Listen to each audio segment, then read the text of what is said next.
কেমন লাগছে জায়গাটা বলো? এটা হচ্ছে শিলিগুড়ি সেবক। আজকে আমরা আসছি পুজোতে। কত সুন্দর জায়গা, যেন এখানে থেকে যাই। আর এত সুন্দর।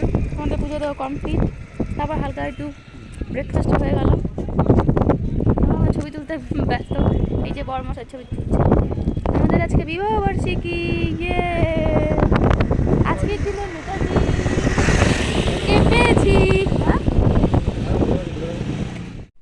খুব সুন্দর হাওয়া দিচ্ছিল, তারপরে আমরা চারপাশটা একটু ঘুরে নিলাম। আমি এই মন্দিরে পুজো দিতে প্রথম যাই।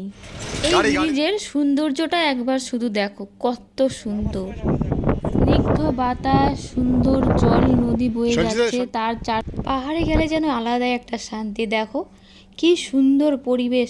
আর আমাকে দেখছো যে আঁচলটাকে ওইভাবে গুটিয়ে রাখছি, অ্যাকচুয়ালি ওখানে এত বানর ছিল যেইগুলো আমার প্রসাদটা টেনে নিয়ে যাচ্ছিল, তাই ওদের থেকে আমি বারবার লুকিয়ে রাখছিলাম। আর ওখানে একজন ছিল যিনি বারবার বাটুল দিয়ে তাড়া করছিল বানরগুলোকে। মানে ভীষণ মজা করেছি ওই দিন। তারপর আমরা একটু খেতে বসে যাই, আর ওখানে বসে অনেক আমরা বেশ কিছু ছবি তুলে নেই, তারপর আমরা বাড়ি চলে আসি। যার কমেন্ট সব থেকে ভালো লাগবে আমার, তাকে একটা ফুলের ভালোবাসা দিব।